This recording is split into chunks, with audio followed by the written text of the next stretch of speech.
Hi everyone, welcome to a Bitcoin analysis. I'm going to do a breakdown and an update on what's happening with Bitcoin for the upcoming week.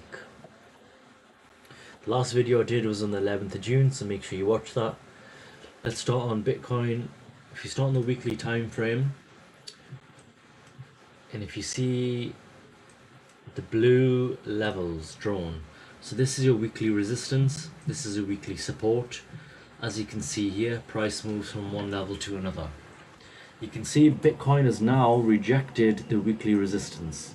That indicates that price is going to move from this level to this level here. So we can assume for the next few weeks that we're going to be selling. If it continues to go down, it will go down to this level.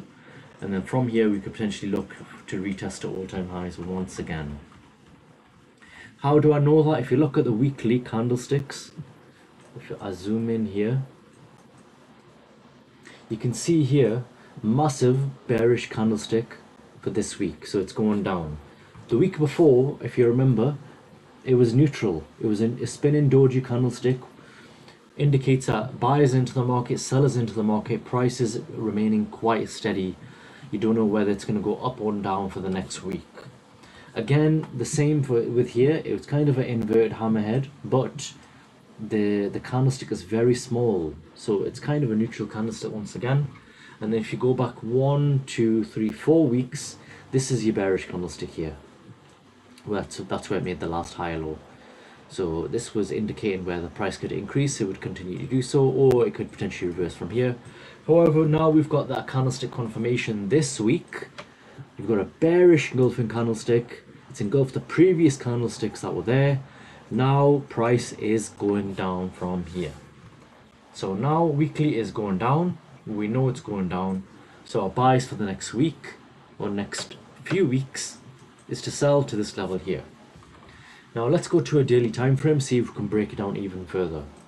You can see here price move from this daily level to this daily level here. It went all the way down for the last 10 days. So you could have sold it here. Could have sold it here. Now you're not selling it because price is at a support while they're looking at it to make a lower high, and then we can sell to this level here, or make a higher low on this support and buy. So we have to wait and see how it plays out at the moment.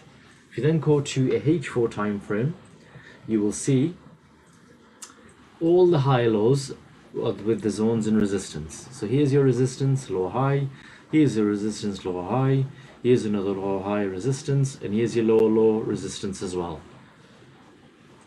You then go to a H4 time frame, H1. This is your intraday trading time frame for today. So if you, let's say if you were trading today, this morning, get the Fibonacci retracement tool for the previous day, drag it from the high of the day to the low. These are your Fibonacci tools, retracement levels. So if price was here, the 61 Fib, which you retraced to, could have entered a sell trade, this candlestick, this candlestick, and this candlestick. So if you entered any of them, it would have been a good trade. Enter a short position, stop loss just above the 61.8. TP1 would have been here, which was 0%.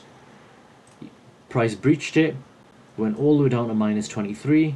You can see price breached it once again, went all the way down to the minus 61 Fib. So if you enter the sell trade here, you had 3 opportunities. 1, 2, 3 entries. Could have made 3,384 pips, £3,000 per trade. If you enter 3 times, it's £10,000 you've just made on Bitcoin. If you trade in £1 a pip. Easy as that, guys. I hope you enjoyed that quick update on Bitcoin. Remember, opportunities are there every single day. However, long-term perspective is it's hit the high, all-time high again.